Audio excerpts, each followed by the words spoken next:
These aubergine plants were sown February. I actually bought them as plug plants because the nursery I buy them from grafted them. They graft the black pearl F1 variety onto rootstocks of not so nice aubergines, but with more vigorous roots, basically.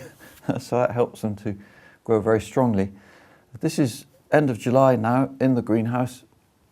Homeacres, 51 degrees north, cool temperate oceanic climate. So to grow aubergines, we need to get everything right. They need a lot of warmth, so the greenhouse is even more effective actually than the polytunnel because it keeps a little bit of extra warmth at night particularly.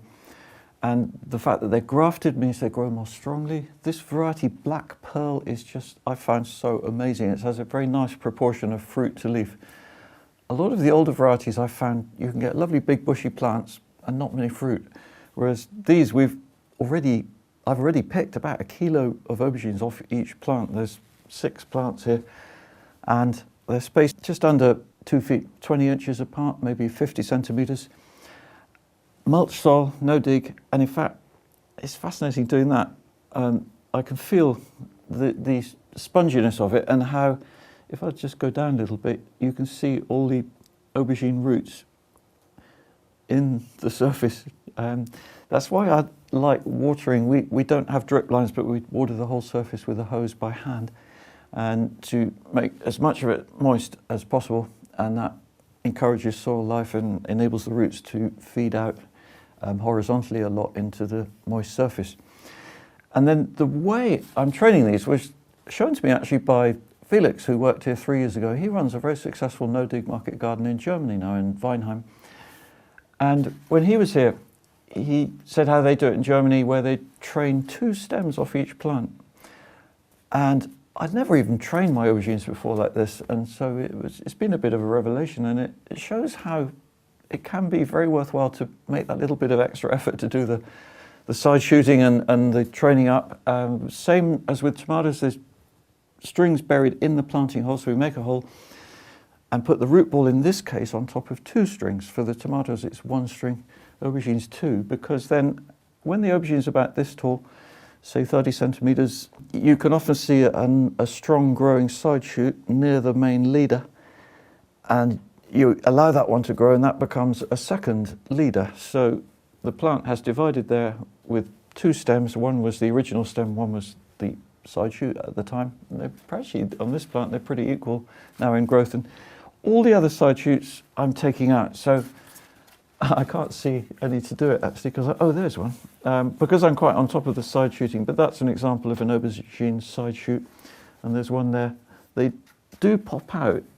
In fact, yeah, there's another one. The plants are worth doing a bit of a watch, so that's an aubergine side shoot. You know, if you left that, like with a tomato, it would become another stem. We only want 2 stems, and so going up, the stems just gently, not too firmly, because they grow much more slowly than tomatoes, and basically sown earlier than the tomatoes. You see, the tomatoes are twice the height. In the growing season here, they just about get up to the glass, which is ideal. And I don't thin the fruit at all. They kind of do that self-selectively. If you wanted really, really big fat ones, then maybe not leave all the fruits, but I'm happy to have, you know, quite a few more medium ones like that as well.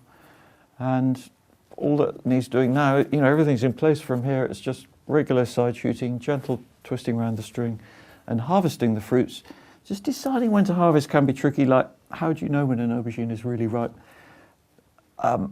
Fatness is one thing. This one hasn't really got fat yet, but it does feel pretty hard, and that can be a sign.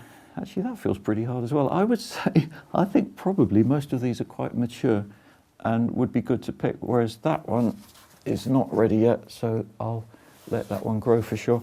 But they've done a heavy cropping in the first instance, and I'll actually do one little thing here.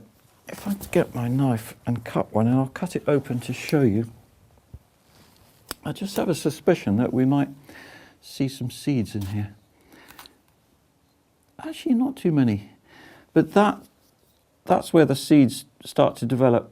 And if you leave your aubergines a long time on a plant, you see those seeds more pronounced, like little brown seeds.